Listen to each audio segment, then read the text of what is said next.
peu mis votre salle de réunion dans tous les sens. Non, c'est pas grave. Et puis il fait frais. C'est ça qui Ouais. est le plus important. Quand on est sorti, quand on est venu ici et qu'on a vu, sortant de la voiture dans le parking, Ouais, il y avait une chaleur, mais terrible. terrible, terrible, Les terrible. hôpitaux ne sont pas d'ailleurs très bien équipés pour ce genre de choses. Oui, mais ici, ouais, je suis un peu surpris qu'il n'y ait pas. Bon, on sent qu'il y a quand même un peu de ventilation. Ici, un peu, parce qu'il y a des machines. Mais j'ai vu dans votre bureau, vous avez un Ouais. ventilateur. Oh, oui, il y a beaucoup d'endroits où il n'y a rien. C'est pas risqué pour les malades, ça. C'est un problème. Si vous regardez dans le monde, ils parlent des chambres de malades où la température est supérieure à 40 degrés. Oui, C'est pas bon pour la santé, c'est sûr. oui, j'imagine. Et qu'est-ce que vous faites alors par rapport à ça? Parce qu'en même temps, on a la canicule, quoi. On en parlait en venant ici avec Paul. Quoi, 2 semaines, 3 semaines sur l'année? Est-ce que ça justifie? Écoutez, c'est un phénomène croissant. Donc avant, un pic de température durait quelques jours, c'était peut-être quelques jours par an, c'était vraiment un problème. Ici, c'est un problème qui devient plus récurrent, plus important, avec des hôpitaux qui sont quand même pour beaucoup d'entre eux assez âgés, Oui, avec des châssis assez anciens et certainement pas du tout des reconditionnés du tout. C'est pas une problématique purement belge, c'est une problématique, je dirais, un peu européenne, d'impréparation à ce qui se passe sur le plan climatique, c'est clair. On a déjà vu pour la vague de chaleur très importante qu'il y a eu en France, qui était une des premières où il y a eu beaucoup de décès oui, en oui. excès. Alors on a vu que les endroits de soins, particulièrement les maisons de repos, n'étaient pas du tout équipés. Je crains qu'ils ne le soient toujours pas. Oui, on entend toujours ça, hein. Chaque été, il y a des personnes qui Voilà. décèdent à cause des vagues de chaleur. Exact. Ouais. Voilà, bon, donc c'est une question de moyens et la réponse n'est pas facile. Voilà. On a mis en place en tout cas le podcast. Je ne sais pas si vous êtes bien installé. Moi, je suis bien là, Ah, ok, parfait. Ben, je vous remercie déjà de nous recevoir ici dans vos bureaux, avec plaisir. au service de cardiologie. Vous êtes une personne de premier plan dans les questions liées à la recherche. Vous êtes professeur d'université à l'ULB, chef du service cardiologie à l'hôpital Erasme de Bruxelles. Oui, donc moi je m'occupe, dans le service de cardiologie, il y a plusieurs fonctions. Moi je m'occupe plus particulièrement de la partie recherche, enseignement, innovation, des choses comme ça. Donc c'est les domaines que j'aime le plus, effectivement. Je ne suis pas seul chef de service, il y a aussi quelqu'un qui s'occupe de la tâche très complexe et Oui. hautement plus ardue de l'équilibre financier et de la gestion des Ah. ressources humaines, c'est qui est encore un autre. Ce qui peut causer aussi des domaine crises cardiaques. d'excellence qui est compliqué aussi et qui sollicite aussi le système cardiovasculaire d'ailleurs.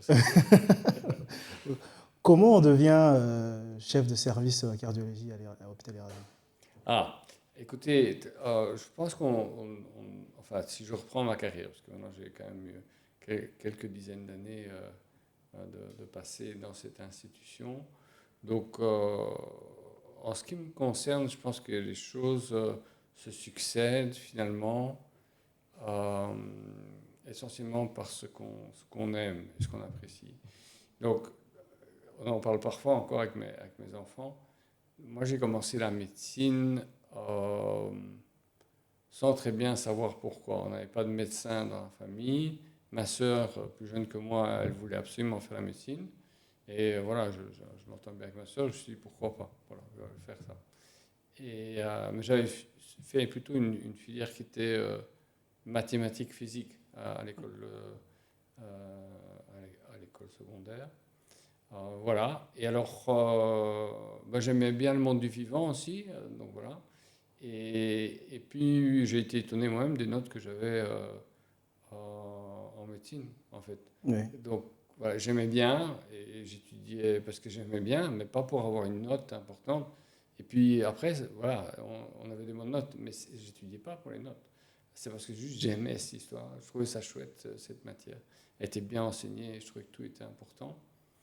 Je me souviendrai toujours, parmi les détails, des trucs aussi importants et aussi basiques, la différence entre la structure du sucre et du bois, en fait. C'est à peu près la même chose. Il y a juste une liaison carbone qui est différente. Et suivant que vous avez un enzyme qui vous permet de couper ça, vous savez manger du sucre comme nous. Et si vous n'avez pas cet enzyme, si vous êtes une chenille, ça tombe bien, vous pouvez manger du bois. Donc c'est des trucs vraiment essentiels. Donc je trouvais ça incroyable comme truc. Puis au fur et à mesure qu'on avance, j'ai eu un cours qui était le cours de cardiologie, qui était donné à ce moment-là déjà en 4e année de médecine. Maintenant c'est un peu différent. Et je me suis dit, quand j'ai écouté ce cours, je me suis dit, ben, je sais faire que ça, je vais faire que ça ou rien d'autre. Voilà. Et donc, du coup, mais je commençais à faire des stages, je commençais à m'intéresser à tout ça. Et il y avait plein de médicaments, plein de physiologie, plein de trucs qu'on mettait en route. Et donc, c'est un peu la passion, finalement, qui a fait que de fil en aiguille, je suis devenu le professeur de cette matière que j'avais trouvé géniale quand j'avais été étudiant. Et ben, de fil en aiguille, ils ont bien voulu de moi dans cet hôpital ici. Mais ce n'est pas du tout un plan professionnel prémédité, du Oui, tout. oui. Mais aujourd'hui, vous êtes directeur du service cardiologie. Donc, pour la partie recherche et enseignement, oui. Ouais. Donc, c'est vrai que ça, c'est ce que j'aime le plus. L'enseignement. J'aime beaucoup l'enseignement. Il y a plusieurs raisons à ça. Et j'ai toujours adoré la recherche parce qu'on n'a pas besoin nécessairement de moyens très importants pour trouver des choses utiles. Oui, Et finalement, c'est accessible un peu à tout le monde. Et puis, c'est un moment où on a de la chance à l'hôpital Erasme. On a le fonds Erasme, qui est un organisme qui collecte des dons et qui permet à leurs chercheurs d'étudier ce qui leur passionne, indépendamment de contraintes budgétaires autres. Et donc ça permet effectivement de faire des belles études, des choses chouettes, etc. De fil en aiguille, quand j'étais ici comme assistant candidat spécialiste, j'avais fait quelques études durant le sommeil et la régulation cardiovasculaire.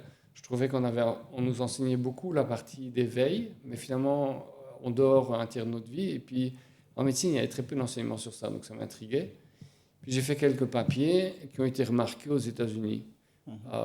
Et alors, bon, vers la fin, ici, moi, j'avais des promoteurs qui disaient, oui, à ce temps-là, c'était important que tu es aux États-Unis, tu es dans un labo aux États-Unis, etc. Puis de fil en aiguille, ben, quand je leur ai écrit, ils m'ont dit, ah, mais on connaît votre article, tout ça, on est intéressé par votre truc. Puis voilà, j'étais 2 ans aux États-Unis pour faire de la recherche clinique. Puis je suis revenu ici. Mais tout ça, c'est enclenché l'un après l'autre, surtout, je pense, suite au fait que j'adore ce que je fais. j'ai vu que vous faisiez beaucoup plus de la recherche dans tout ce qui est hypertension artérielle, Oui, donc, cardiovascularité. ouais, j'ai fait de la recherche dans plein de secteurs, mais le commun dénominateur, c'est peut-être la fonction endothéliale, la fonction artérielle, la rigidité artérielle, Oui, le stress oxydatif, le système orthosympathique décliné à travers plein de choses.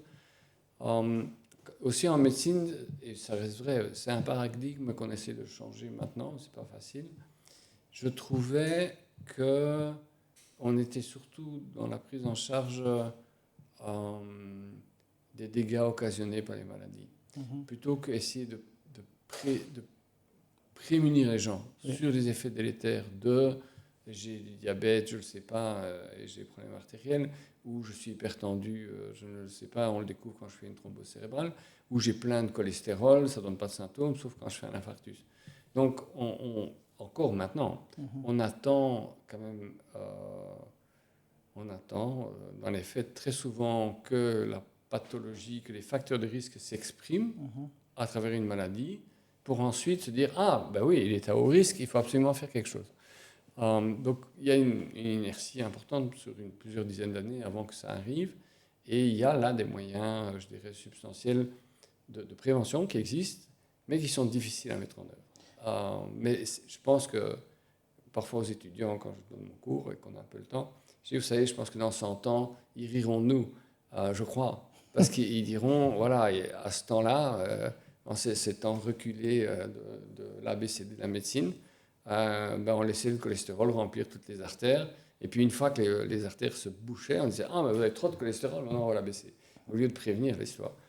Donc on manque un peu de moyens, etc. Bref, je pense que ça va être quelque chose, si on transpose ce qu'on fait maintenant à ce niveau-là, dans 100 ans, je pense que ce sera ridicule. oui. Mais justement, on va parler vraiment de ça, du cœur, comprendre le fonctionnement du cœur, la prévention, la prise en charge des maladies cardiaques. Mais pour finir, juste sur l'anglais, par rapport à vous-même, est-ce qu'en étant avec les charges de travail que vous avez ici à l'hôpital, vous avez encore le temps de faire de la recherche, de faire des publications? Alors, donc le truc, vous voyez, c'est quand vous avez un travail qui correspond exactement à ce que vous aimez. Moi, je dis que je ne travaille pas vraiment. Oui. J'ai un hobby qui occupe une grosse partie de mon temps. J'aime beaucoup voir les malades aussi, et j'aime beaucoup aussi aller mettre en application ce que les cours disent et les nouvelles molécules et tout ce qui est possible de faire. Donc c'est vrai que je travaille beaucoup d'heures, mais de nouveau, je le fais spontanément, je ne le fais pas parce que, un, je suis obligé, ou parce que, deux, j'ai des objectifs de rentabilité, mais c'est juste parce que j'aime bien faire ça. Oui. Alors, continuer à publier. Donc, quand on commence, souvent, on est plutôt le jeune encadré, conseillé. Mhm. Et puis, quand on avance dans la carrière, on a moins le temps, effectivement, d'être en première ligne pour faire l'acquisition des données. Mais alors, on est plus le coach. Donc, maintenant, je suis plus le coach, je dirais, de ceux qui font de la recherche. Encore tout récemment, on a passé une thèse sur la particularité de certains aspects du cœur en apesanteur chez des astronautes, parce qu'il y a aussi toute la physiologie spatiale. Et on avait Cyril qui présentait sa thèse. On avait un expert allemand, on avait un expert français, on avait un expert hollandais qui était là, plus les experts de la faculté de médecine et tout. Et on voit vraiment la contribution qu'il a fait à la science. Je veux dire, ce qu'il a montré, c'est quelque chose qui maintenant est considéré comme admis et considéré comme normal, d'ailleurs, maintenant que c'est démontré. Donc ça montre, je pense que bah, il faut quelqu'un qui soit brillant et qui a envie de le faire. Et puis derrière ça, ben, il faut peut-être des gens qui conseillent, qui soutiennent, qui essayent de faire de leur mieux pour que ça se passe le plus facilement possible. C'est un peu le rôle que j'ai maintenant, ça. Oui.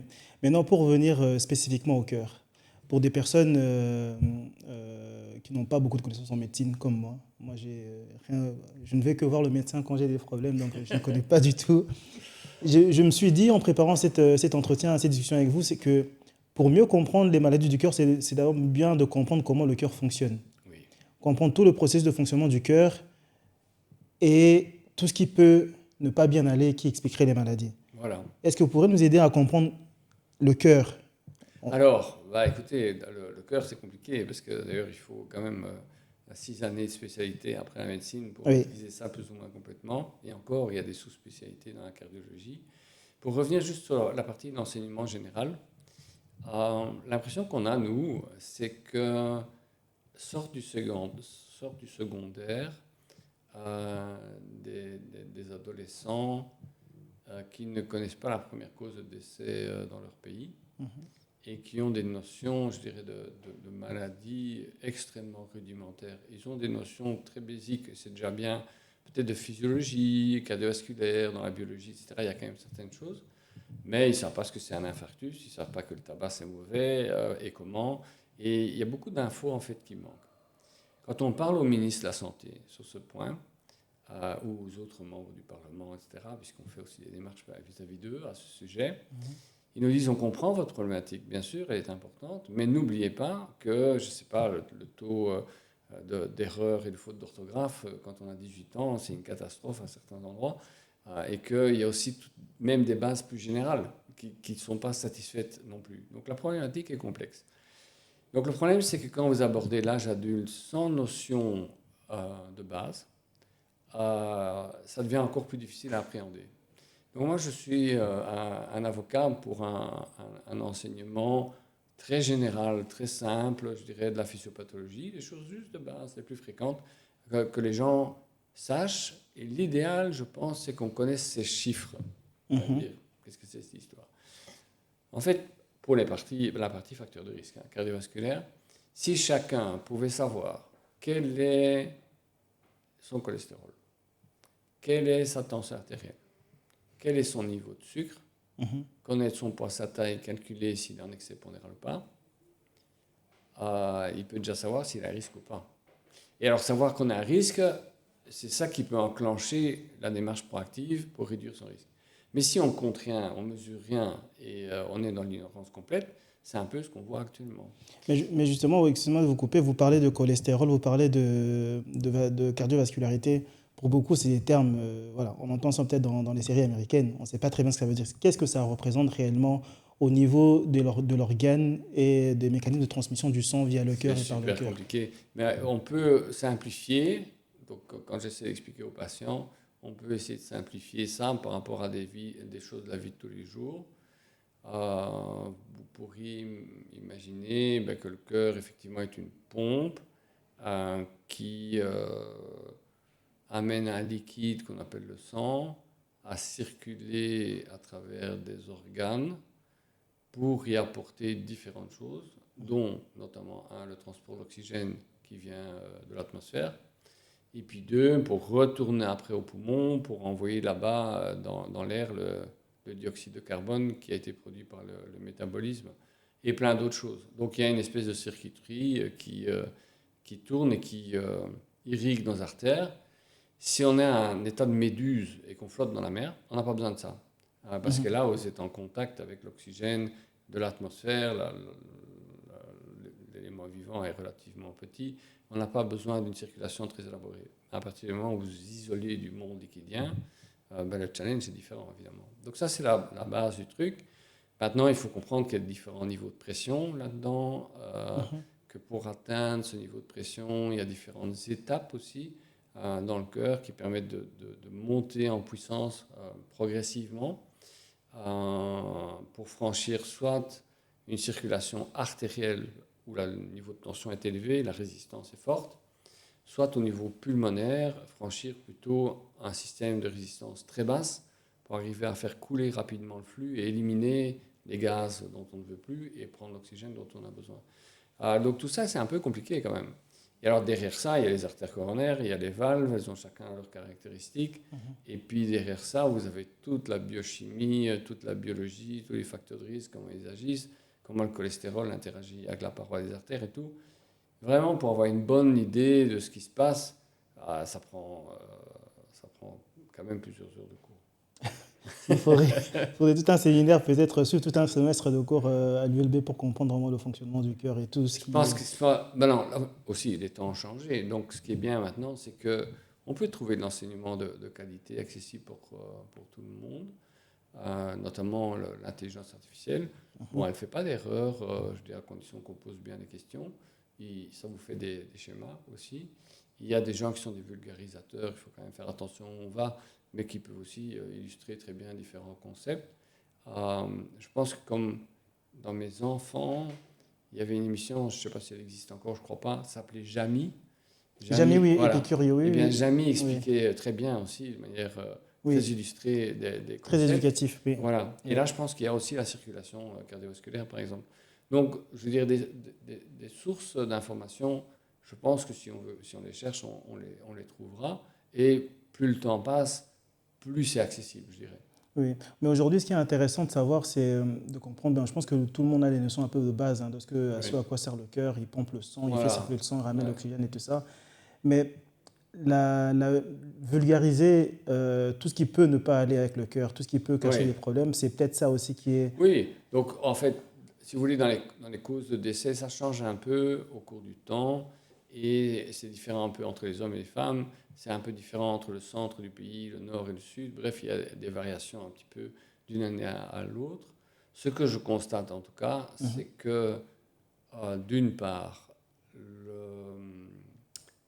on fait des progrès considérables dans la maladie cardiovasculaire, ce n'est pas encore assez, mais on fait des progrès considérables parce que dans les causes de décès, avant, le cardiovasculaire était vraiment numéro 1 au hit parade, et en 2, il y avait le cancer. Maintenant, cancer et maladie cardiovasculaire sont plus ou moins ex aequo.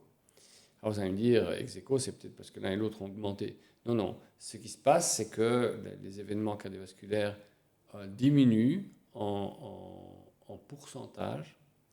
Maintenant, il ne faut pas oublier qu'il y a une croissance de la population. Donc, réduire le pourcentage, ce n'est pas nécessairement réduire le nombre absolu d'événements, mais néanmoins. Et ce, malgré le fait que la médiane de la survie en Belgique est de plus en plus avancée. Or, un des pires ennemis du système cardiovasculaire, c'est le vieillissement.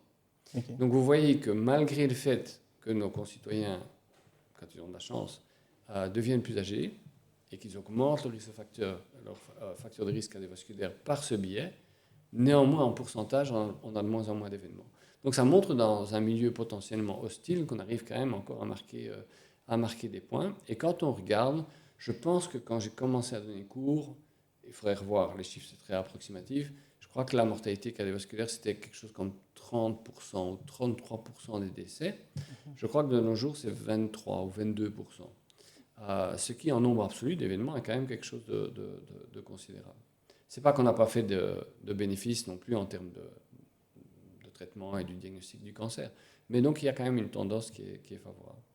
Alors, de quoi meurt-on? Cancer du système cardiovasculaire. Exactement. Voilà, donc il y a en un les maladies ischémiques cardiaques. Ça, c'est la première cause, on va y revenir. Et en deux, c'est les accidents vasculaires cérébraux qui constituent aussi donc un point important. C'est la plupart, parce que quand on a de l'artérite des jambes, on ne va pas en mourir de ça. Quand on a de l'insuffisance rénale d'origine cardiovasculaire, on ne va pas non plus en mourir puisqu'il y a des systèmes comme la dialyse, la greffe, bref, on trouve des solutions. Alors, la pathologie coronaire, elle est de plusieurs types, mais la plus fréquente, c'est une pathologie dans laquelle il faut donc imaginer que les artères coronaires sont donc une tuyauterie, je dirais, qui part de l'artère principale qui sort du cœur, qui est l'aorte, et ces artères cheminent à la surface du cœur. Le cœur a besoin, pour son travail permanent, de beaucoup de nutriments, donc un grand apport en flux sanguin. Or, malheureusement pour nos artères, les artères qui ont des bifurcations, donc une artère toute droite, toute rectiligne, elle aura moins de plaques d'athérome qu'une artère qui est très bifurquée, qui va à gauche, à droite, etc., ce qui est un peu les caractéristiques de nos artères cardiaques. Qu'est-ce qui se passe quand il y a une bifurcation? On peut retenir ça facilement. Donc, supposez qu'on est tous les trois là, on est en train de rouler sur le ring, et finalement, les seules voitures qui sont en contact avec les plates-bandes latérales, c'est les voitures qui sont latérales. Celles qui sont au milieu ne le sont pas. Si on considère que dans le flux sanguin, ou dans la pollution que les voitures émettent, eh bien, c'est celles qui sont le plus près de la paroi qui risquent d'affecter la paroi. Par exemple, les pots d'échappement, etc., seraient toxiques pour les plantes sur le bord. L'image, c'est le cholestérol, qui est le truc du pot d'échappement, et les bords, c'est la paroi de l'artère. Donc, les voitures qui sont le long, ou simplement le cholestérol qui circule le long des parois artérielles, n'est pas très favorable. Le cholestérol, c'est une graisse. Le sang, c'est liquide. Il suffit de faire une vinaigrette, et on voit que l'huile et le liquide, ça ne va pas bien ensemble. Oui. Donc le cholestérol, il n'a qu'une envie, c'est quitter cette paroi, ce milieu liquidien, pour aller se rentrer dans la paroi de l'artère. Ça, c'est quand la circulation est fluide et laminaire. Toutes les voitures vont de la même façon. Supposez maintenant qu'on mette sur ce tuyau un embranchement. Et bien du coup, il y a un flux qui va devenir turbulent. La turbulence va faire que toutes les particules de cholestérol qui étaient disséminées dans le flux sanguin vont avoir une possibilité maintenant d'atteindre la paroi. Dès lors, là où il y a des bifurcations, la propension, la probabilité, la quantité de lipides qui rentrent dans les parois artérielles est plus grande. Alors, pour les parois artérielles, ils n'aiment pas les lipides, ils n'aiment pas le cholestérol. Le cholestérol, c'est quelque chose, si vous voulez, de nouveau, si on veut faire une image, le cholestérol, c'est un peu le contenant de la boîte à pralines. Donc le cholestérol, ça permet de dissoudre les graisses dans le sang, en gros, et ça permet d'amener les graisses vers les organes qui en ont besoin. Alors le problème, c'est quand la paroi de l'emballage de praline se retrouve dans la paroi artérielle, ça génère une réaction comme s'il y avait un corps étranger. Pour les artères, elles réagissent à ce cholestérol qui rentre dans leur paroi par une réaction inflammatoire. En fait, quand on a une écharde, quoi que ce soit, d'étranger dans le corps, eh bien, on va envoyer des globules blancs pour essayer de détruire ça. Oui. Une espèce de soldat pour essayer de faire partir ça.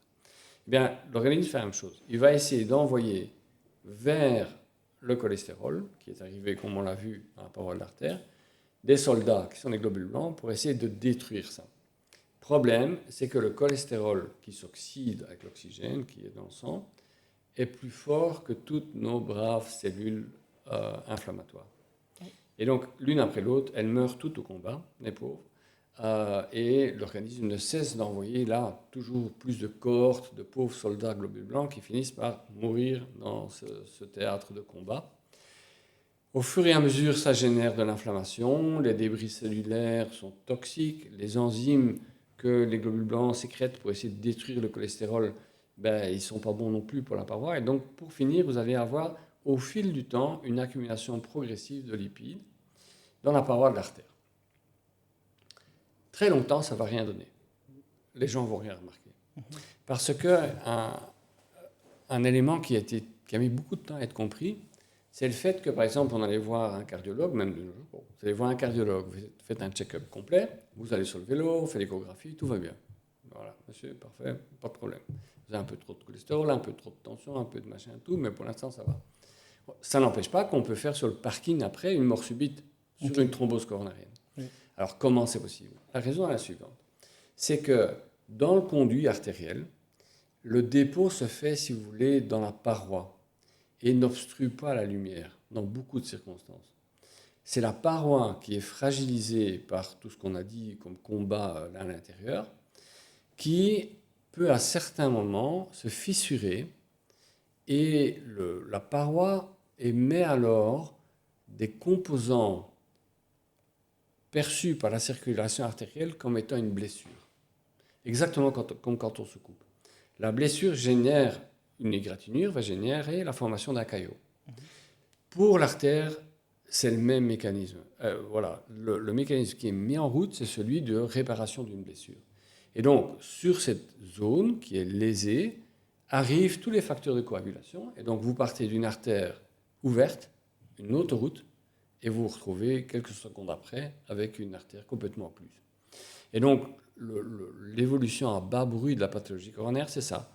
On met pendant des années, l'intégrale du temps fait qu'on a plein de cholestérol, plein de lésions qui, pour finir, font une rupture, un événement aigu. C'est ça le mécanisme principal. À la création de la Belgique, l'espérance de vie était de 35 ans. À ce temps-là, 35 ans, même en mangeant n'importe quoi, et encore, ils n'avaient peut-être pas les fast-food et tout qu'on a maintenant, les aliments ultra transformés. Normalement, à 35 ans, sauf maladie congénitale, de cholestérol très très haut, il n'y a pas assez de temps que pour déposer du cholestérol en grande quantité et faire un infarctus. Ça peut s'accumuler avec le temps. Exactement. 1830, je ne pense pas qu'il y avait des infarctus du myocarde. Maintenant, qu'on vit 90 ans, l'intégrale au cours du temps est devenue gigantesque. Et c'est ça qui explique que dans les espèces qui ont une espérance de vie qui est longue, il y a beaucoup de maladies coronaires.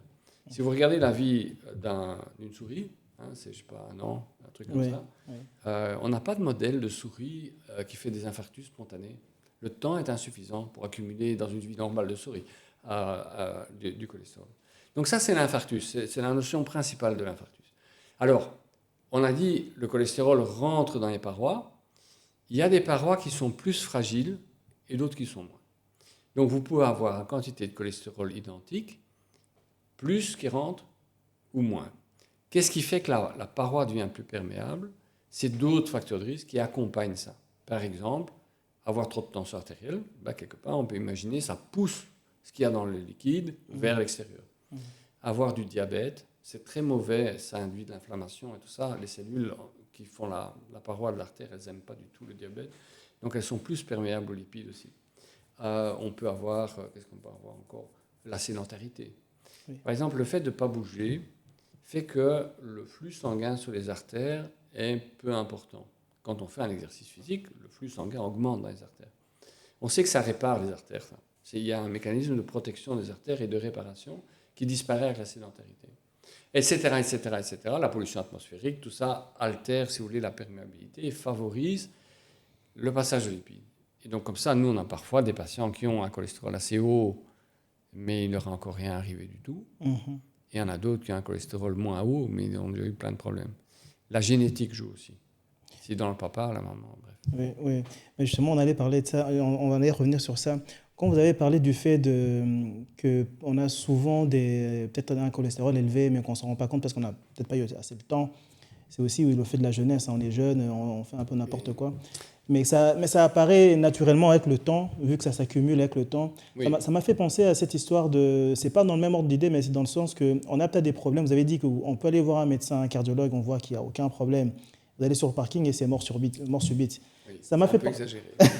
Voilà, c'est juste pour illustrer. C'est pour illustrer. Oui. Ça m'a fait penser à l'histoire de ce joueur de foot norvégien. vous voyez de qui je parle, hein? Oui, Eriksen, il est joué à Tottenham, tout à fan fait. de foot. Cette histoire, c'est un peu Ça, étonnant. c'est autre chose. Ça, c'est autre chose. Enfin, donc, quand on regarde les causes de mort subite, de nouveau de toute manière très schématique, avant 35 ans, c'est plutôt des maladies congénitales, héritées, par le gène, transmis par le papa ou la maman, ou une nouvelle mutation qui apparaît. Après 35 ans, même si ça paraît jeune, c'est presque toujours des problèmes coronaires. Et puis il y a différents types de problèmes coronaires, mais c'est souvent quand même une plaque qui se rompt chez quelqu'un qui ne savait pas qu'il avait ça. Donc, mais avant 35 ans, il y a pas mal de sportifs. Il y a pas mal de sportifs, c'est faux. Il y a exceptionnellement un sportif qui a un problème majeur, avec une mort subite sur le terrain et des choses dans ce genre-là. Mais ça marque l'imagination, évidemment, puisqu'on se dit, voilà, c'est quelqu'un qui est pressenti, bien sûr, subjectivement, comme étant en excellente santé, puisqu'il fait ce qu'il fait. Oui. Normalement, on se dit, il a dû passer plein de tests médicaux qui font Exactement. qu'on aurait dû réaliser quel était le problème.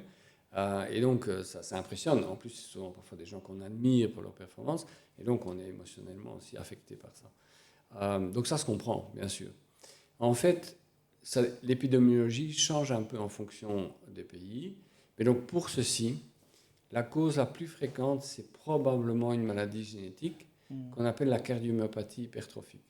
Il y a beaucoup de mutations qui peuvent donner ça. C'est un gène qui va faire que la paroi du muscle cardiaque va commencer à s'épaissir hors de proportion avec ce qu'on pourrait avoir besoin avec l'activité sportive. Et ça peut générer un espèce de court-circuit électrique dans ce muscle complètement anormal qui conduit à une mort subite. Ou si le muscle peut être tellement épaissi qu'il empêche la sortie du sang quand on fait un exercice physique pour en donner une syncope. Dans le cas dont on parle, je crois, je ne suis pas sûr, en tout cas il y a un cas comme ça où le diagnostic était connu, on avait dit aux sportifs qu'ils ne pouvaient pas faire d'activité sportive, c'est dangereux, que ça risquait de compromettre son espérance de vie. Oui. Il a été dans un autre pays où on lui a mis un appareil qui donne un choc électrique. Un pacemaker Oui, l'équivalent. Oui. Il a dit ça à personne, et puis il a continué à jouer, et puis il a fait une mort subite, réanimé par sa machine, heureusement, Oui. durant le sport. De nouveau, de mon point de vue, on sort un peu du sujet, mais quand vous passez toute votre vie, toute votre enfance, toute votre adolescence, toute votre jeunesse pour une activité sportive, que vous êtes super bon là-dedans, apprendre que vous avez une chance sur 500 d'avoir attrapé un gène qui n'est pas favorable et que ça doit arrêter tout ce que vous avez mis en cours, moi je comprends que c'est très difficile à accepter. Oui. On peut comprendre. On a surtout l'image de, je pense que c'était en 2005, je ne me rappelle plus très bien l'année du joueur camerounais Marc-Vivien Fouet qui était carrément tombé pendant un match de foot contre la France. Je me rappelle plus très bien du match, révulsé les yeux, c'était assez effrayant. Et puis récemment encore, le même joueur de foot norvégien, il est tombé pendant un match de foot. Il a été réanimé par son pacemaker. Ah voilà. Oui, il a été réanimé par ce... Mais visiblement, il a été refaire tous les tests qui existent. On n'a pas détecté d'anomalie. Okay. Ça arrive. C'est comme parfois. ça on lui a permis de continuer à jouer au foot. Ça arrive parfois, mais c'est quand même rare. Là, ici, on est dans des choses beaucoup plus rares. Parfois aussi, les artères qui nourrissent le cœur, donc les artères coronaires, parfois elles ont un chemin entre toutes ces artères dans la cavité thoracique qui n'est pas favorable et qui fait que quand on fait un effort, il y en a une qui peut être comprimée, par exemple. Donc il y a des causes de ce type-là, mais on est plutôt dans les choses rares, mais qui marquent. Mais c'est clair que ce dont on parle ici, des joueurs de moins de 35 ans, ce n'est pas du tout la mortalité des gens de 50, 60 ans. Oui. C'est une toute autre histoire. Mais revenons alors sur la mortalité, je dirais, pour qui n'est pas liée à une anomalie génétique. Voilà. Vous avez beaucoup parlé de cholestérol. Oui. Vous avez évoqué aussi l'hypertension artérielle qui peut exercer une pression au niveau des artères. Oui. On entend ça, et moi ce qui m'a interpellé dans ce que vous avez dit, c'est surtout le fait qu'on peut aller chez un médecin et on fait les examens, on voit rien. Ça fait peur quand même. Hein. Oui, ça fait peur. Bon, le truc c'est que le médecin il va mesurer la pression artérielle, si elle est trop haute, il va mettre en route quelque chose, il va mesurer le cholestérol, il va dire vous allez faire un régime, on va recontrôler, mais il ne sait pas en l'absence de symptômes qu'il y a une plaque d'athérome. Et met en route les traitements qui sont les traitements appropriés dans ce contexte-là. La problématique qu'on a aussi, c'est qu'on a des difficultés à prédire individuellement. Donc, la façon dont on fonctionne de nos jours et qui fait peut-être sourire des gens du futur, c'est qu'on fonctionne de manière probabilistique. On ne sait pas dire, nous, voilà, il faudrait être devin, mais il faudrait dire, vous avez un risque de mourir d'autant en autant d'années. On sait dire ça sur une population. Par exemple, on prend 30 000 personnes, on calcule le risque, et on peut dire, dans les 30 000, le risque est autant. Définir ça individuellement, c'est beaucoup plus compliqué. Oui, ça reste que des statistiques qui se font sur des échantillons un peu importants. Mais du coup, quand on va voir un médecin, un cardiologue, on se dit, on va avec des suppositions. On dit, oui. c'est un expert, c'est un spécialiste. Oui. Normalement, il devrait savoir ce que j'ai. Mais en vérité, ce n'est pas toujours possible. Non. Et en plus, les images en soi aussi, par exemple, il existe une technique qui permet d'aller voir les artères coronaires de manière plus précise, sans être hyper invasive. C'est quand même un peu des rayons, c'est quand même une injection de produits contraste, c'est quand même des scanners, des trucs comme ça. Mais il y a moyen d'en savoir plus. Cette technique aussi peut voir, si vous voulez, la quantité de dépôt de cholestérol qu'il y a dans les parois artérielles et dire, voilà, ça c'est quelqu'un qui est à haut risque. On s'en doutait un peu. Son poids, sa sédentarité, ses antécédents familiaux, son tabagisme, parce que le tabagisme c'est aussi une crasse, dont on devrait parler.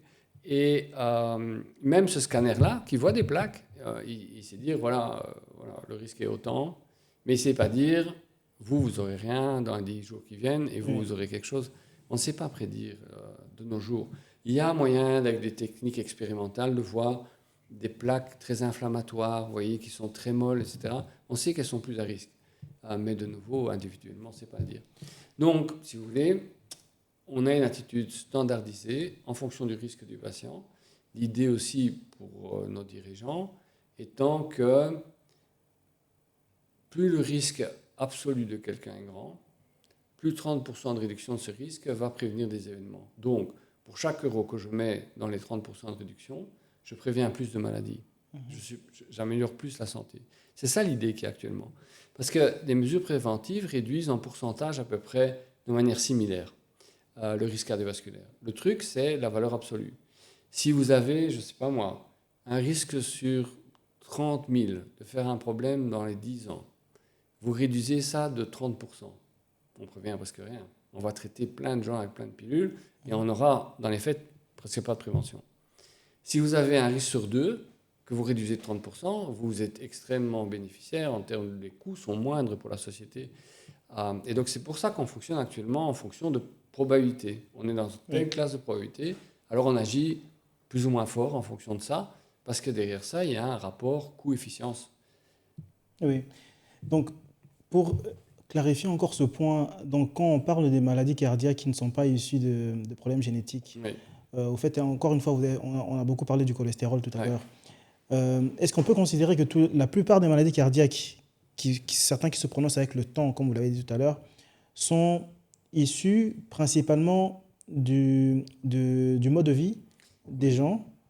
Ou bien, je sais aussi, par exemple, que pour les maladies, pour l'hypertension artérielle, par exemple, il y a une hypertension qu'on peut expliquer et une autre qu'on ne peut pas expliquer. Oui, voilà. Effectivement, tout ça, c'est effectivement très, très intéressant. Donc, supposez que vous avez devant vous quelqu'un qui a plein de facteurs de risque et qui dit, c'est théorique, hein, il dit, je veux n'arrêter qu'un de mes facteurs de risque, le plus important, celui qui me fera le gain le plus important en événement cardiovasculaire. Celui qu'il faut arrêter en 1, c'est le tabac. Le tabac. Le tabac, c'est le pire. Donc, le tabagisme, par exemple, et je ne parle pas du cancer ici, hein, juste pour la maladie cardiovasculaire, si on compare des femmes qui ont fumé toute leur vie un paquet de cigarettes par jour par rapport à des femmes qui n'ont jamais fumé de toute leur vie, donc on prend les deux extrêmes, le risque de décès d'origine cardiovasculaire du tabagisme est 3,5 fois plus grand chez les femmes. Chez les hommes, c'est un peu moins, on ne sait pas très bien pourquoi, il y a peut-être des biais aussi dans cette analyse, s'estime 2 fois ou 2,5 fois. Enfin, c'est quand même beaucoup aussi. Donc, le facteur en termes de pronostic qui est le plus délétère, c'est certainement le tabagisme. Le Alors, le tabac, tabac- plus que la malbouffe, plus que... Alors, la malbouffe, c'est à travers, je dirais, le diabète, c'est à travers tout ça. Mais quand vous regardez les risques conférés par chacun de ces facteurs de risque, il n'y en a aucun qui arrive à dépasser le tabac. D'ailleurs, l'augmentation du tabac, les 350% d'augmentation, après, on peut corriger la tension, on va baisser de 20%. On peut faire baisser les lipides, on va baisser de 20%. On peut faire bouger plus, voilà. On n'arrivera jamais à remettre les 350% à zéro. Mhm. Donc, il y a toujours un surrisque qui va rester. Ouais. S'il y a un truc à arrêter, c'est ça. C'est le tabac. C'est ça. Heureusement que je fume pas, moi. Tu fumes Mais pas, il y a Paul, une bonne toi, nouvelle. Il y a une bonne nouvelle. Tu fumes. Ah oui? Ouais. Eh bien, il y a une bonne nouvelle. Parce que la vision qu'a la jeunesse du tabagisme, classique, hein, la cigarette, c'est quand même un truc malodorant, qui donne une mauvaise haleine, je m'excuse, et qui donne des cancers, ça c'est vrai aussi. Et donc on voit une réduction du tabagisme conventionnel. En même temps qu'on voit une réduction de la consommation d'alcool. Par exemple, en France, cette année, ils ont 1 milliard d'accises en moins en raison de la consommation réduite des vins rouges surtout. Se demandant qu'est-ce qu'ils vont aller chercher, qu'est-ce qu'ils vont taxer ailleurs pour trouver le milliard. Mais donc là, il y a quand même des évolutions favorables. Il y a toute la partie vapotage qui est aussi un sujet en soi. Oui. Mais bon, voilà, si on peut, l'ennemi numéro 1, c'est le tabac. L'ennemi numéro 2, pour l'accident vasculaire cérébral, dont on Oui. n'a pas parlé encore, Oui. c'est probablement l'hypertension. Donc, il y a un peu une différence dans les événements cardiovasculaires cardiaques qui sont plus la thrombose, une plaque de cholestérol instable, et les événements cardiovasculaires cérébrovasculaires qui sont plus, si vous voulez, la thrombose d'une toute petite artère qu'on appelle les artères capillaires.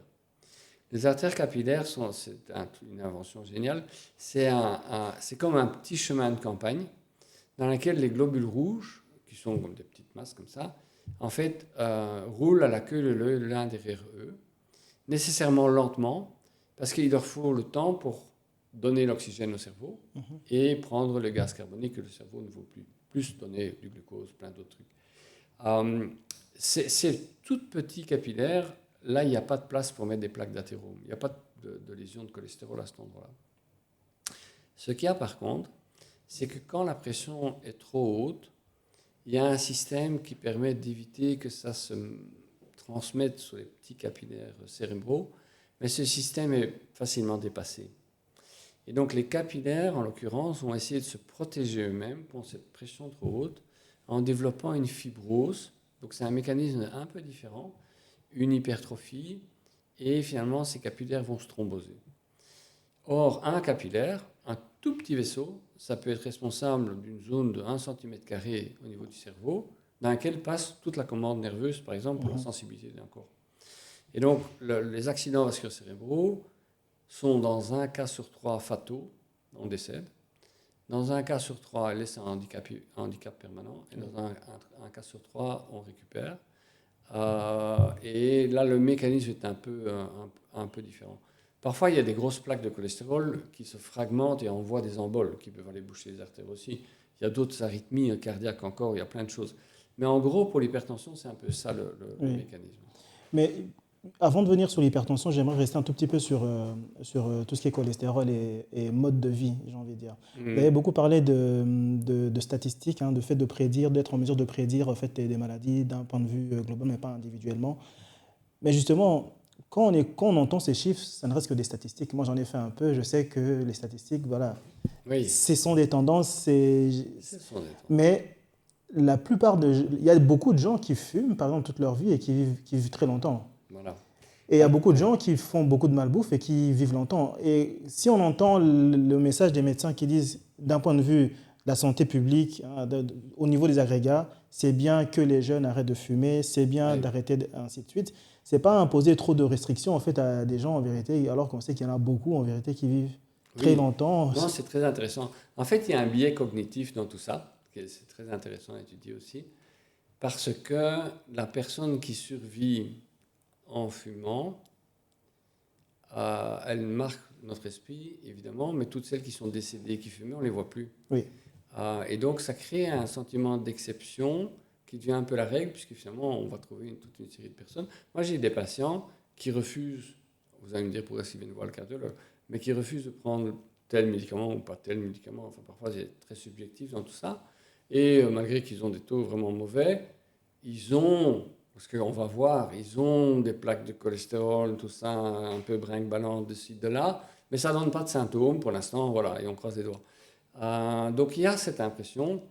Par exemple, il y avait Winston Churchill, qui était le champion des petites phrases, qui disait que je crois, le succès de sa longévité, c'était no doctors et des cigarettes ou des cigares qu'il fumait, des trucs comme ça. Oui. Voilà. Donc, que les prédictions sont vraies sur les grands nombres, c'est sûr. Que si on est à très très haut risque, c'est quand même très probable qu'on développe quelque chose, mais il y a quelqu'un qui pourrait y échapper parce qu'on ne comprend pas l'ensemble non plus des phénomènes impliqués. Hein. Il y a des choses qui nous échappent, c'est sûr. Et alors, il ne faut pas oublier qu'en tout cas pour le tabac, pour revenir sur celui-là, il y a un double fléau. Il y a la maladie cardiovasculaire, mais il y a les néoplasies. Donc, si on veut être caricatural de nouveau, aux gens qui fument, je leur dis, écoutez, vous avez une triple peine en fumant. Vous avez une première peine parce que vous payez très cher un truc toxique déjà. Donc ça vous ampute votre budget. Deux, vous cotisez pour une pension que vous n'aurez probablement pas parce que l'espérance de vie est réduite de 10-15 ans. Donc voilà, on cotise jusqu'à 67 ans, mais après on ne va pas en bénéficier beaucoup. Et trois, n'oubliez pas que dans la vie de tous les jours, vous ne le réalisez peut-être pas, mais la bronchite chronique, la toux, l'inflammation, l'essoufflement, la qualité de vie s'altère aussi. Oui. Donc il y a une triple peine là. Et parce que le fléau du cancer, il est là. Quelqu'un qui... J'ai pas de patient fumeur chronique qui n'est pas fini, il me semble. Vous allez me dire, il y a tous ceux qui vont bien que je vois peut-être jamais, mais qui n'est pas fini avec des problèmes coronaires et ou un cancer, il me semble. Oui. Donc pour finir avec cette question de mode de vie, finalement, il y en a certains, bien sûr, qui, pas du revers de la main, mais qui disent je préfère vivre et tout le monde doit mourir de quelque chose. Là, je peux peut-être vous faire un calembour. Donc c'est une histoire qui reflète ça. C'est une histoire d'un patient qui va voir son médecin, un traitant, et il dit, voilà, docteur, écoutez, je voudrais savoir mon risque de faire un événement cardiovasculaire. Oui. Et donc le médecin, il fait l'anamnèse classique. Il dit, est-ce qu'il y a des antécédents dans la famille? Est-ce que vous êtes stressé? Est-ce que, je sais pas, bref, tout. Et la réponse à tous, c'est non. C'est-à-dire, est-ce que vous êtes parfois stressé? Non, jamais. Est-ce que vous allez parfois dormir tard? Non, jamais. Est-ce que vous allez parfois au restaurant? Jamais. Est-ce que vous buvez un verre de vin? Jamais. Bref, tout et jamais. Et alors le médecin traitant, il dit, mais pourquoi est-ce que vous voulez vivre si longtemps? Donc c'est vrai qu'il faut privilégier la qualité de vie, bien sûr, c'est très important. Je pense que c'est peut-être le plus important. Maintenant, dans pas mal de thérapies, à part le fait d'être un peu observant, c'est pas tellement contraignant. Les traitements de nos jours sont quand même super bien tolérés. Ils sont accessibles grâce à la mutuelle, au système de santé dont on a la chance d'avoir. Ils sont accessibles pour tout le monde à peu près. Il y a des innovations thérapeutiques pour les cas résistants auxquels on a accès aussi. Donc je pense qu'il n'y a pas vraiment d'excuses, je pense. Je crois qu'on profite mieux de la vie en étant en bonne santé. Oui, ça c'est certain. Et donc même si ça peut paraître... L'histoire du sel, par exemple. Pour l'hypertension, il faut manger moins de sel. Les gens disent, oui, tout est fade. En fait, les papilles gustatives, elles s'adaptent à la valeur médiane du sel qu'on consomme. C'est normal. Parce que sinon, elles ne seraient pas capables de voir les variations sur l'habitude qu'on a habituellement. Ça, c'est un peu plus salé que d'habitude ou un peu moins salé que d'habitude. Donc, quand on réduit la valeur de sel qu'on mange, ça semble effectivement ne pas avoir de goût. Mais après quelques jours, ce système se réajuste autour de la médiane pour vous permettre de percevoir les variations. Donc, l'absence de goût, c'est un phénomène transitoire. Ça va entrer dans l'ordre. Et d'ailleurs, les patients qui après ont réduit leur quantité de sel, quand ils vont au restaurant, ils disent c'est horriblement salé, alors que ça ne remarquait pas non plus. Oui, donc il y a beaucoup de choses, vous savez, voilà, marcher vite 30 minutes par jour, c'est quand même pas non plus une peine horrible. Si on y prend plaisir, c'est mieux évidemment, oui. Mais faire un peu d'exercice physique, c'est déjà beaucoup mieux que faire rien du tout. Oui. Donc il y a pas mal de choses qu'on peut gagner finalement avec un effort relativement faible. Oui. Parlons maintenant de l'hypertension artérielle. Parce que de ce qu'on vient de parler, de tout ce qui est en rapport avec la qualité de vie, ça au moins on peut contrôler. Oui. Mais l'hypertension artérielle, pour beaucoup de gens, On ne sait même pas quand on est hypertendu. Exact. Donc en fait, l'hypertension est quand même un facteur de risque fréquent. Et je pense que ça vaut la peine que l'on sache mesurer sa tension soi-même. Ce n'est pas compliqué à faire. Et la raison pour laquelle je pense que c'est important, c'est que la prévalence de l'hypertension dans la population générale de nos jours adultes est passée de 25 à 33% à peu près. Donc on a maintenant une personne sur trois qui a trop de tension, en lien avec l'obésité, la sédentarité, etc. Et cette prévalence augmente avec le vieillissement. Donc on peut faire la règle simple, c'est à 50 ans, on a une chance sur 2, à 75 ans, une chance sur 3, et à 3 chances sur 4, pardon, et à 80 ans, je dirais 80% sont hypertendus. Donc si on vit assez longtemps, la probabilité qu'on soit un jour hypertendu est plus grande que celle de rester énormément tendu. Après, si on a plus de 50 ans, il y a plus d'une chance sur 2 qu'on ait d'hypertension artérielle. Donc autant mesurer la valeur. Et c'est en fait extrêmement simple à mettre en œuvre, parce que c'est des appareils automatiques qui font tout pour vous. Il faut juste mettre le brassard. Il faut peut-être dépenser une centaine d'euros, c'est vrai. Mais en même temps, ça reste longtemps actif. Et puis, vous pouvez le prêter à la grand-mère et au papa et à la maman. Comme ça sert à plusieurs personnes. Oui. Comment mesurer sa tension? Parce que la tension, je dis aux patients, la tension artérielle, c'est un peu comme la pédale d'accélérateur. C'est-à-dire, quand votre voiture doit franchir une côte, mais il n'y a rien à faire, on doit mettre plus d'énergie, on doit pousser sur l'accélérateur pour monter la côte. La pression, c'est un peu la même chose. C'est la force, quelque part, qui amène les nutriments aux organes qui en ont besoin. Oui. Donc, quand on fait un exercice physique, l'exercice physique, c'est bon pour la santé, mais ça élève la tension. Ça montre bien qu'être hypertendu, entre guillemets, pendant qu'on court, n'est pas délétère. Par contre, être hypertendu au repos, oui. Donc, ce n'est pas tellement le niveau de tension que la valeur de la tension dans les conditions où on la mesure qui est importante. Et donc, c'est super facile à retenir. Qu'est-ce qu'il faut faire? On achète un tensiomètre, il y a quelques marques validées, même sur Internet, vous trouverez vite lesquelles sont validées. On se met sur un bureau, on met le tensiomètre sur son bras, c'est très facile à faire. On laisse la machine et on attend 5 minutes en faisant rien. L'avantage du bras, vous voyez, c'est que c'est d'office à la hauteur du cœur. Déjà, ça, c'est facile. Et puis, il faut attendre 5 minutes.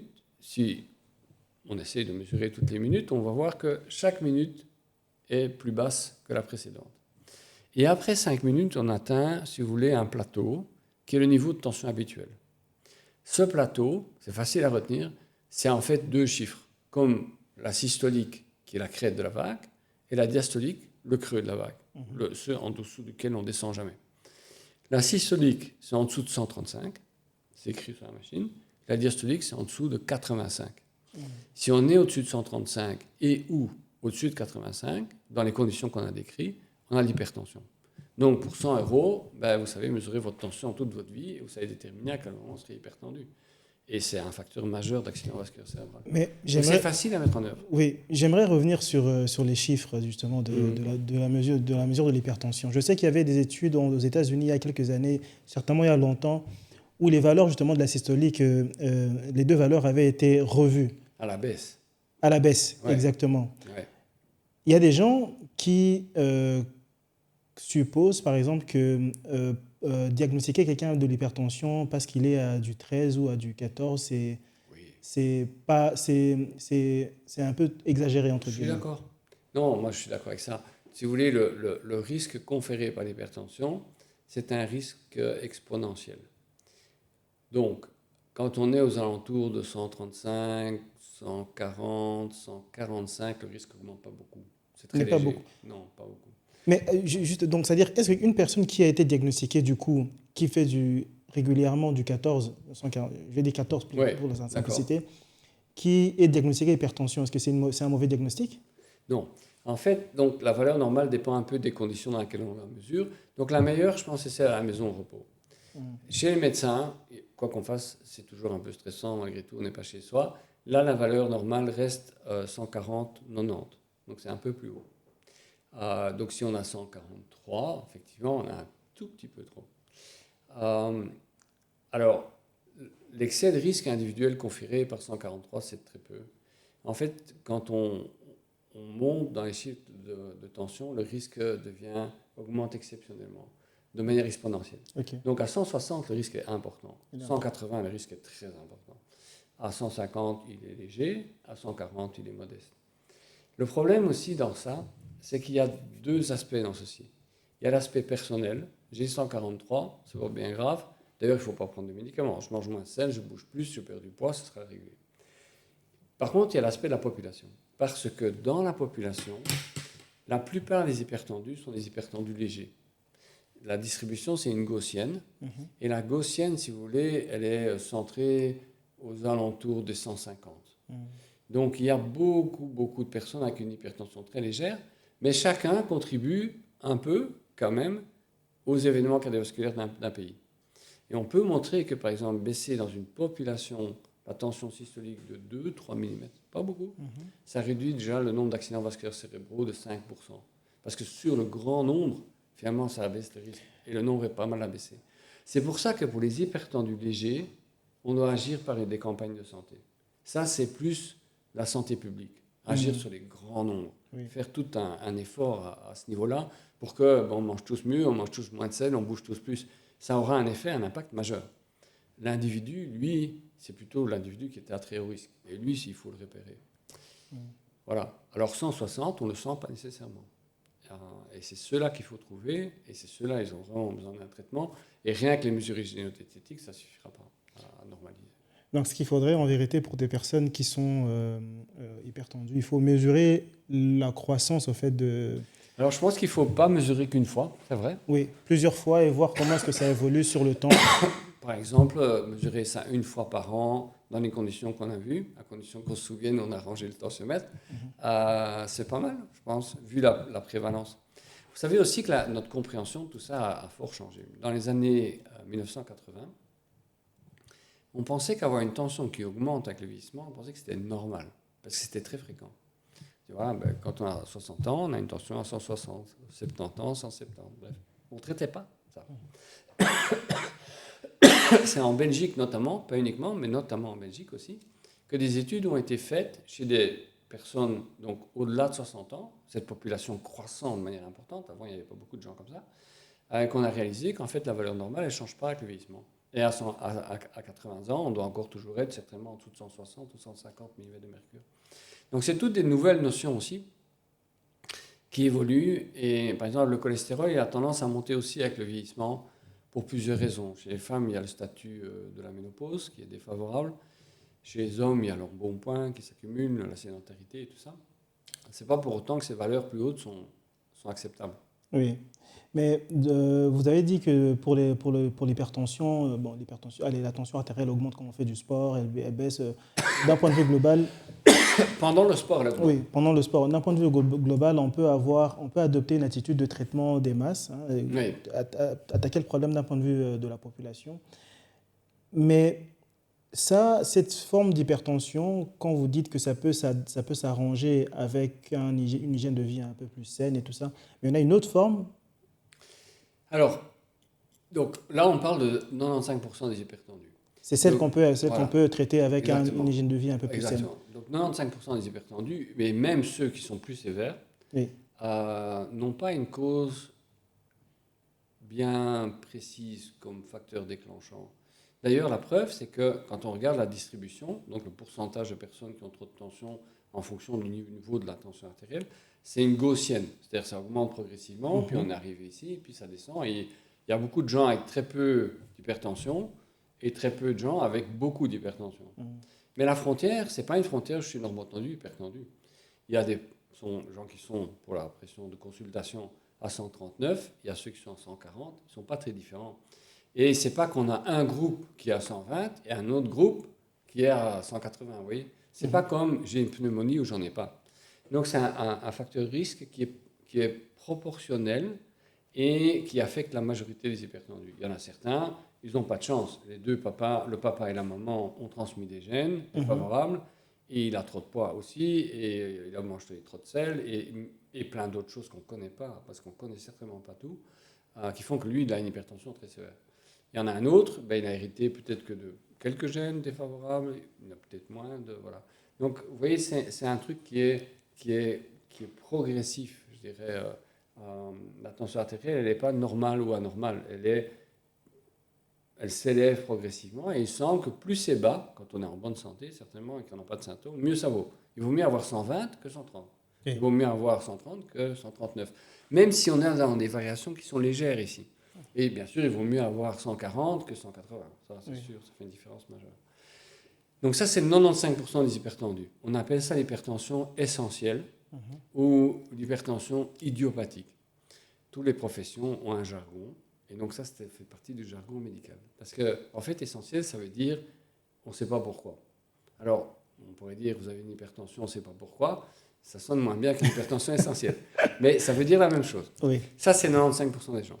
Alors, il y en a 5%, là, c'est beaucoup plus rare, mais vu le nombre de personnes, c'est quand même pas mal de personnes, qui ont une affection bien définie, bien établie, qui est à la cause de leur hypertension. Et traiter cette affection permet, pas toujours, mais en tout cas certainement d'améliorer la tension artérielle, parfois de la normaliser.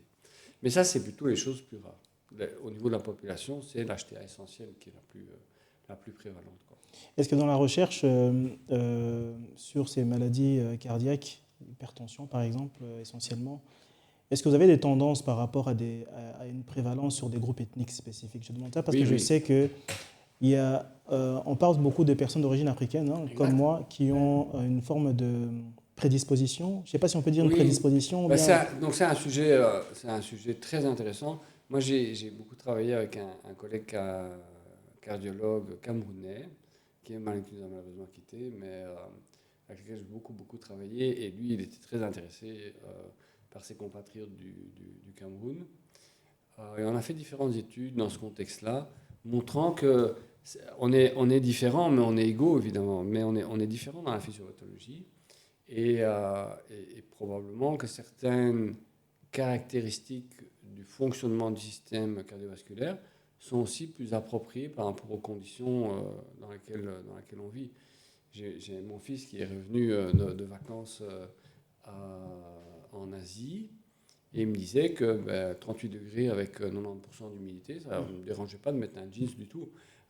Et voilà, ils étaient habitués, la physiologie s'était habituée par rapport à ça, alors que lui, le pauvre, il avait vraiment difficile. Donc, on est différents. Par exemple, les Asiatiques ont un métabolisme, une consommation du sel qui est un peu différente de celle que nous avons.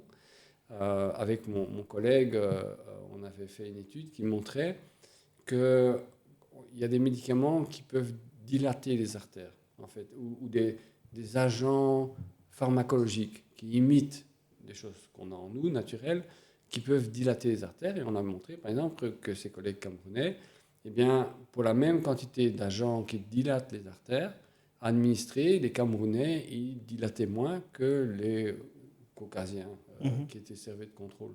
Donc, il y a une régulation qui est différentielle. Et c'est vrai qu'on sait que...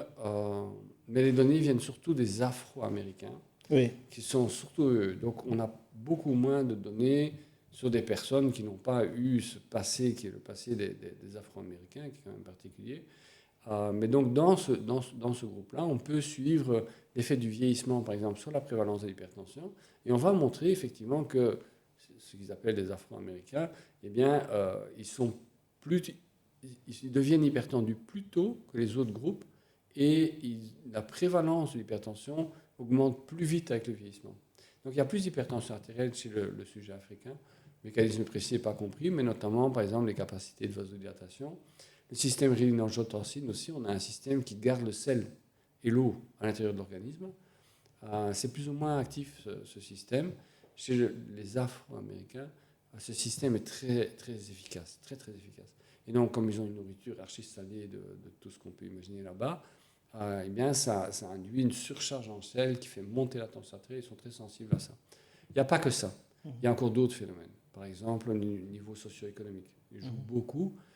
On sait que la maladie cardiovasculaire est plus prévalente là où le niveau socio-économique est plus faible. Donc les Afro-Américains ne sont pas parmi les plus mieux nantis dans les pays auxquels on pense, en Amérique, là. Et ça joue peut-être aussi un facteur favorisant, etc. Donc tout n'est pas compris, mais c'est vrai que ça, c'est un groupe auquel il faut prêter attention, mais qui répond très bien au traitement. Et qui doit peut-être faire plus attention encore que monsieur et madame tout le monde. Mais si on sait ça de manière factuelle par la recherche, bien sûr, la population sur laquelle les études ont été faites, c'est les États-Unis. Les États-Unis, une histoire un peu différente des populations africaines qui sont en Europe. Si on sait ça de manière factuelle, est-ce que cela a déjà été répercuté dans la prise en charge ici en Europe? On devrait. En tout cas, dans le cours que moi je donne, que j'aime bien donner, on parle de ça. On l'explique. Je pense qu'il y a pas mal, en tout cas dans les étudiants en médecine, vous allez dire, c'est aussi, il y a quand même un biais dans le recrutement ici.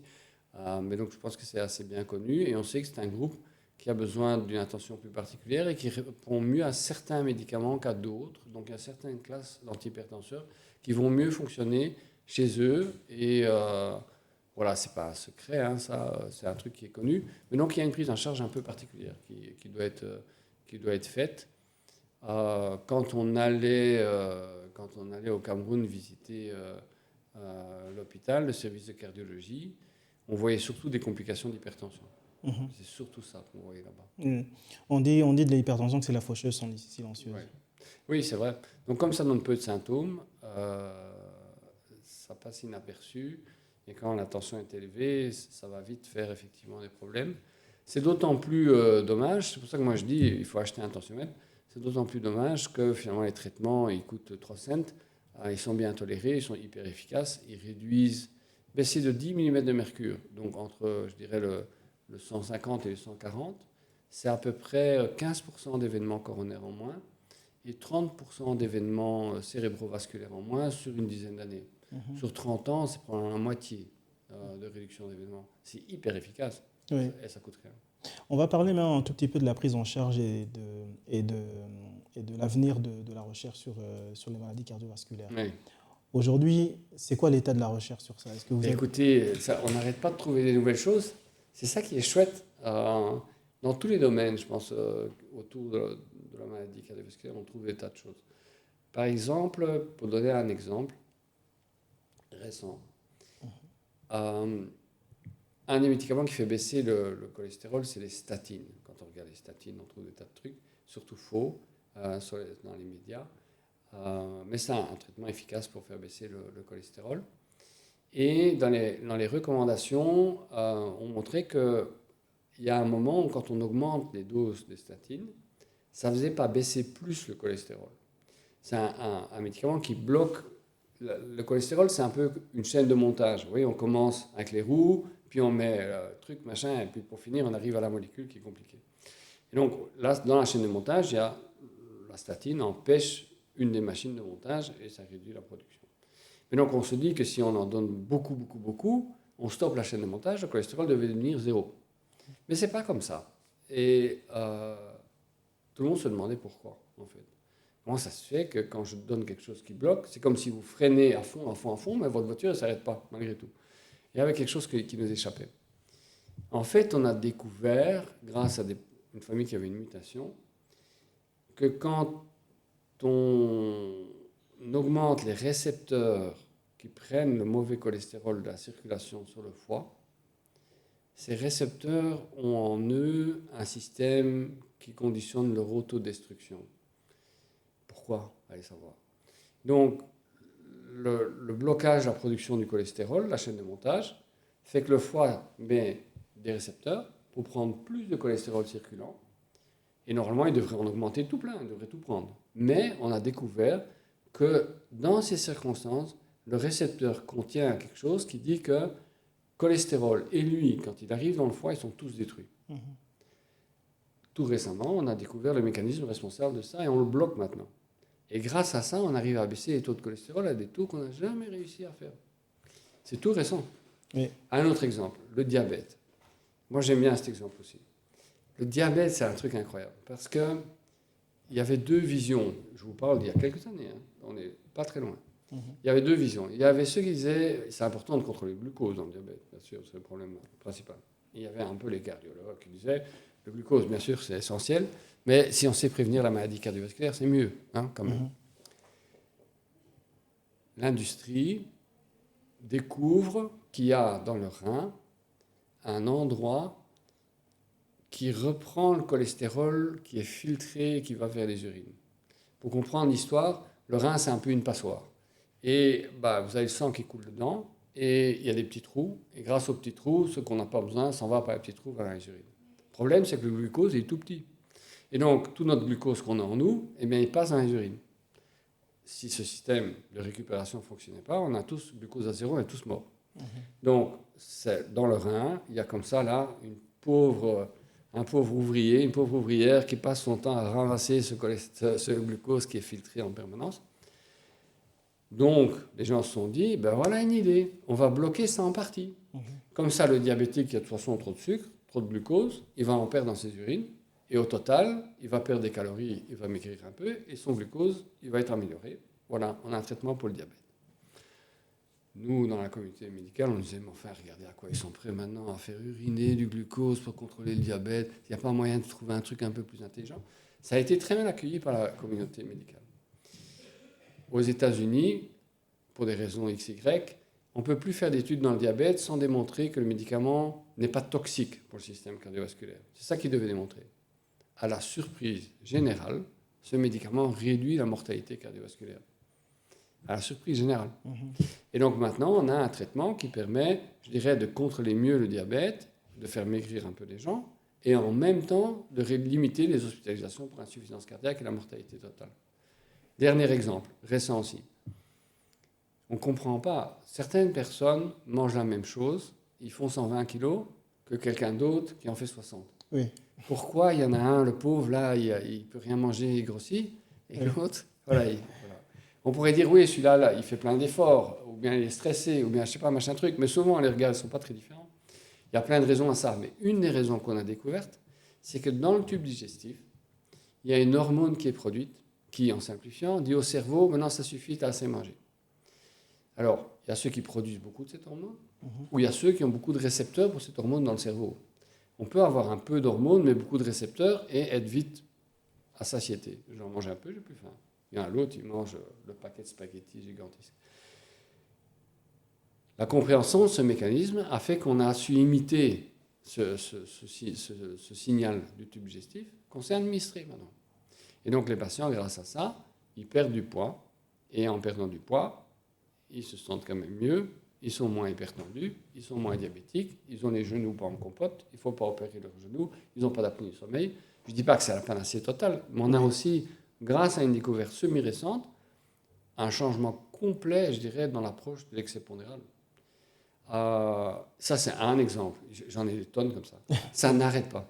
La recherche, elle est active.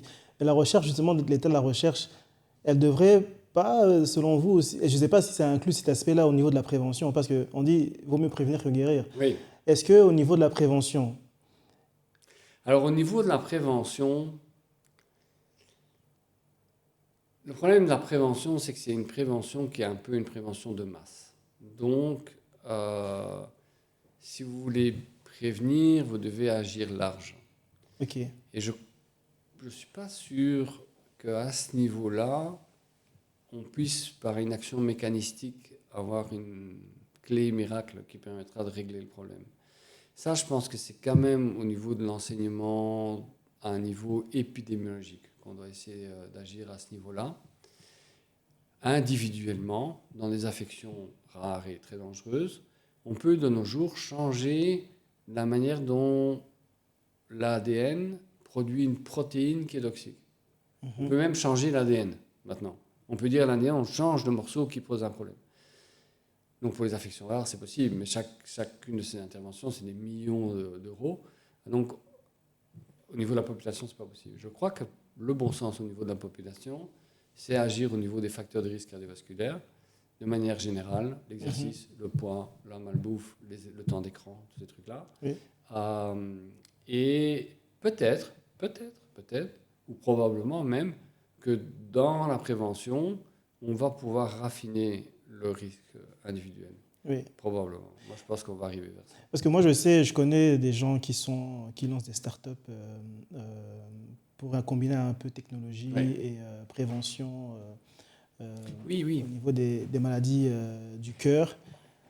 On parle beaucoup de l'IA qui arrive. Ouais. c'est quoi votre point de vue par rapport à l'IA et est-ce que vous pensez que l'IA peut aider? Écoutez, moi j'utilise ça tous les jours.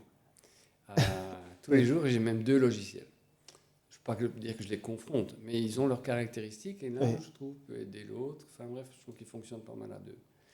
Donc j'utilise ça tous les jours pour plusieurs choses, parce que, en tout cas, après le nombre d'années d'activité que moi j'ai, le logiciel dans mon domaine est presque un correspondant de niveau égal. Ok. Donc quand je lui pose des questions, par exemple dans la rédaction des examens, donc moi j'ai mes idées, etc. Puis il faut après que la question ne soit pas ambiguë, on peut l'interpréter peut-être parfois de manière différente. Donc il faut pouvoir regarder ça tous les azimuts. Je pense que pour ça c'est très utile, très très très utile. Il dit ouais, voilà, mais tel mot peut-être, voilà, on simplifie les phrases, les rendre plus lisibles, etc. Je pense que ça par exemple c'est vraiment extraordinaire. On ne connaît pas tout. Mhm. On a parfois un patient qui arrive, avant il arrivait en disant j'ai la maladie de XYZ que vous n'avez jamais entendu de votre vie. On ne connaît pas tout. Et On dans ce trouve toujours contexte-là, des nouvelles l'IA choses. aide un tout petit peu. Bien sûr. Alors, ah oui, XYZ, hop, vous tapez le truc et vous avez le résumé tout à fait actualisé. C'est super utile. Mais vous avez vu aux États-Unis qu'il y avait des gens qui pouvaient maintenant recevoir des prescriptions médicales sur base d'un diagnostic de l'IA. Là, il faut faire attention. Donc, il reste quand même des biais. Donc, par exemple, dans les examens que je fais, qui sont pour le troisième, il y en a plusieurs, mais un que je fais, c'est pour le troisième année de médecine. L'IA, parfois, il n'arrive pas à répondre à mon questionnaire. Je ne pense pas que c'est trop compliqué, c'est dans le cours, mais parfois, il se trompe. J'ai des collègues aussi qui peuvent montrer des cas cliniques où il y a vraiment une erreur majeure dans le diagnostic, parce qu'il faut pouvoir intégrer l'ensemble. Donc, je pense que les caméras qui sont ici, un capteur de température, un truc qui ausculte le cœur, qui mesure le poids, la tension, qui écoute ce que le patient dit, qui a un background suffisant pour orienter les questions, pour essayer de tester l'une ou l'autre hypothèse, qui met tout ça ensemble, vous avez recréé un médecin, je pense. Mhm. Ça restera une machine et une partie des choses qu'on fait qui sont quand même de l'empathie, du soutien, Oui. bref. Le La côté humain, on machine, peut pas voilà, le remplacer. on a quand même des êtres humains. Mais je pense qu'en termes de qualité, je pense qu'à condition que tout soit mis ensemble, il faut qu'il y ait quelqu'un qui ausculte quand même. Donc, je ne sais pas qui va faire ça. Il faut voir est-ce qu'il y a, ça siffle dans les poumons, est-ce que le cœur souffle, etc. Bref, il y a une série de choses à faire. Mais je pense que là, il y a moyen effectivement de progresser.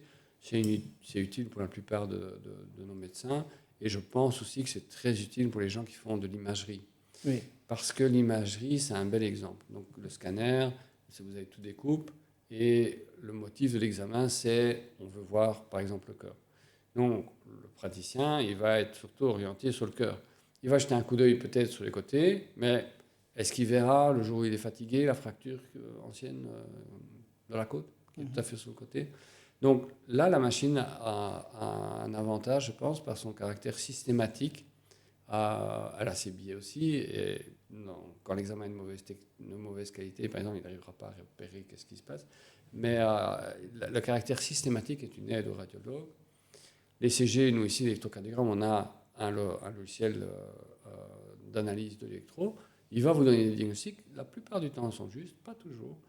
Mais dès que le tracé est de moins bonne qualité, que la ligne de base fluctue, etc., il va penser que ça, c'est un problème qui n'est pas un artefact. Parce que lui, il pense qu'on met d'office un truc sans artefact, que tout est beau. Voilà. Donc il y a encore des limitations, mais je vous dis, moi je fais ça, j'utilise beaucoup, et rien que sur une année, je dirais qu'on est dans une progression exponentielle. Ce que la machine savait faire l'année passée, c'est déjà vraiment très mauvais par rapport à ce qu'il fait maintenant. Vous pensez qu'on parle beaucoup du fait de la robotisation, du fait de tout industrialiser par l'IA surtout. Vous pensez que le travail de médecin pourrait aussi éventuellement être remplacé par une intelligence artificielle? Je pense qu'on est plus fort et on grandit en utilisant les outils qu'on a. Je crois que c'est vraiment une révolution industrielle qui se passe à un niveau, je dirais, qui est plus un niveau de col blanc, c'est vrai, de gens qui ont plutôt des fonctions d'analyse et des choses comme ça, plutôt que ceux qui font les métiers parfois les plus importants. Je dis toujours, c'est souvent les métiers les moins payés qui sont les plus essentiels. Mais bon, voilà. Le point est quand même que on ne sait pas tout remplacer, et je pense pense aussi qu'il faut faire attention à ce qui nourrit l'intelligence artificielle. Ça, c'est le problème aussi. C'est-à-dire que la base de données qui nourrit le truc, il faut pouvoir la contrôler. Parce que, par exemple, si vous mettez tout ce qu'il y a dans Facebook comme étant des références, vous voyez, dont le docteur IA va tenir compte, ben dans Facebook, il y a des milliards de bêtises qui s'auto-répètent, etc. Et la Terre est plate, on n'a jamais été sur la Lune, et tout ça, et c'est plein. Voilà. Donc là, vous allez avoir un médecin délirant qui va raconter n'importe quoi et qui sort d'évidence-based medicine. Donc, je crois que dans tout, il y a toujours un danger potentiel et des opportunités. Donc, j'espère qu'on sera suffisamment intelligent que pour utiliser ça comme aide au travail, comme on le fait pour le microscope, pour nous aider à avancer. Donc c'est un outil qui aide le médecin. Ce n'est pas un concurrent, je ne pense pas qu'il va le remplacer, ce sera une aide, mais importante. Oui. On va aller vers la fin de l'entretien avec une question un peu légère sur l'exploration spatiale. Oui, j'aime beaucoup ça. Vous avez vu Elon Musk, il veut aller sur Mars. Oui. Vous pensez que l'être humain peut survivre sur Mars? Je ne pense pas. Non? Ah non, je ne pense pas. Donc derrière ça, de manière plus philosophique, j'arrive pas à comprendre comment ça se fait qu'on soit obsédé comme ça par une planète lointaine, hostile, froide, sans oxygène, dans laquelle il faudra probablement vivre dans des couloirs sous terre pour se protéger des radiations, etc. Alors qu'on a un monde en perdition ici, toujours plus pollué, toujours plus chaud, toujours plus contaminé, etc., etc. Donc quelque part, on se trompe de problème. Voilà. Mais bon, les êtres humains, ils aiment bien avoir une vision à long terme, et je pense qu'effectivement, dans l'esprit d'entreprise, il y a quand même des bénéfices malgré tout, qui retombent toujours, parfois involontaires, mais qui retombent toujours. Alors sur Mars, il y a plein de problèmes. Le problème, d'abord, numéro un, c'est d'y arriver. Parce que c'est un long trajet. Et dans la situation où nous sommes ici, par exemple là-ci, vous avez la gravité qui affecte la façon dont les liquides se répartissent dans le corps. Et on a tout un système qui augmente, si vous voulez, la perfusion vers le cerveau et qui est capable de ramener ce qui est dans les pieds vers la partie plus centrale, quoi. Ce système, si vous voulez, parce qu'il est activé continuellement, va s'arrêter de fonctionner, disparaître, une fois que vous ne serez plus soumis à ça. L'exemple, c'est dans la navette spatiale qui tombe autour de la Terre. Tous les objets qui sont à l'intérieur tombent à la même vitesse. On a l'impression qu'on est en apesanteur, ce n'est pas tout à fait vrai. Mais néanmoins, le gradient entre ce qui est en bas et qui tire et ce qui est en haut par rapport au centre de masse, ça, c'est quelque chose qui va disparaître. Au début, quand les astronautes sont dans cette circonstance-là, en fait, si vous avez lu Capitaine Haddock qui buvait, je pense, un verre de vin ou d'alcool ou de je ne sais plus quoi dans sa capsule spatiale, quand il allait dans l'objectif Lune, l'eau devient une bulle, en fait. Oui.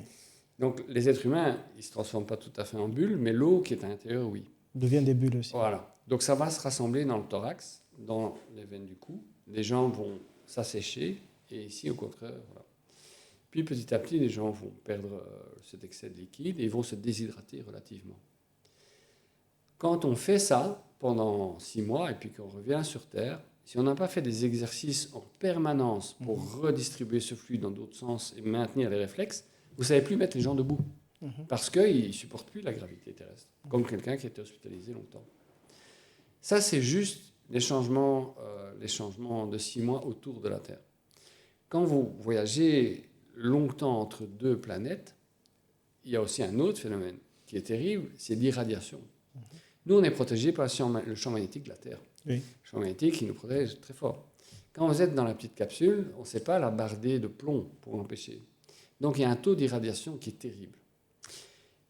Arriver, après ce très long voyage, à atterrir sur Mars et à ne pas perdre connaissance en arrivant sur Mars, il n'y a pas d'hôpital, il n'y a pas d'infirmière, il n'y a pas de tout ça. C'est déjà peu probable. Ensuite, il ne faut pas oublier qu'il n'y a pas d'oxygène, il n'y a pas d'atmosphère, il n'y a pas de médecin. Il y a aussi, on fait des études sur l'isolation, je dirais, des êtres humains dans des environnements extrêmes. Donc en Antarctique, il y a des bases où ils font du carottage glaciaire et ces gens restent 6 mois en Antarctique sur une station qui est en hauteur, ça fait 3000 mètres, 3-4000 mètres, dans l'isolement complet. Il fait noir pendant 6 mois. Il n'y a que du plastique, quelques autres êtres humains, pas de plantes, pas de lumière. Le nombre de gens qui développent des pathologies psychiatriques dans ces conditions. Donc, il faudra que ces quelques 6 personnes restent dans un truc de 4 mètres carrés, qui les envoie pendant 3 ans sur un endroit où ils vont être irradiés. Ça me paraît tellement déraisonnable par rapport aux problèmes du quotidien. Oui, mais je sais que faire le voyage de la Terre vers Mars, que lorsque les deux planètes sont les plus proches, on va essayer de faire. Voilà. C'est 9 mois. Et d'après ce que le fameux génie Elon Musk il dit, premièrement, il faudra construire des bases sur Mars avec des robots. Etc. Des robots qui vont mettre en place toute l'infrastructure, on va vivre sous terre. Mais si avec le changement, la différence de niveau de gravité, est-ce que l'être humain ne peut pas s'adapter en vérité? Il va probablement s'adapter parce que dans des situations qui sont similaires pour des espèces différentes, il y a ce qu'on appelle des adaptations convergentes. C'est pour ça que les dauphins, qui sont des mammifères, ressemblent aux poissons finalement, parce que se déplacer autrement dans l'eau, c'est quand même difficile. Donc oui, moi je suis d'accord dans tout ça, c'est vrai que c'est chouette, mais je suis quand même impressionné par la canicule qui règne là. J'ai suivi, moi, pendant un temps, on a fait des études sur la pollution atmosphérique et le système cardiovasculaire. Il y a un compteur qui regarde l'évolution du CO2 planétaire au cours du temps, et je ne vois pas d'inflexion. Et donc, effectivement, si Mars est une porte de sortie pour une absence de gestion d'une problématique urgente terrestre, vraiment, c'est pas bien. C'est une fuite en avant, en vérité. Ouais, on doit résoudre les problèmes sur Terre avant d'aller sur Mars. Alors oui, j'ai des collègues qui disent « Ok, on va polluer Mars, comme ça, après ça, on ira polluer autre chose. » Mais je crois que c'est pas raisonnable. Oui, je comprends. Mais écoutez, je vous remercie, professeur, de nous avoir accueillis. En tout cas, pour cette discussion, on aurait pu en rediscuter encore pendant des heures, je pense. Mais je sais que vous avez d'autres obligations. Merci. Je vous remercie et bonne fin de journée.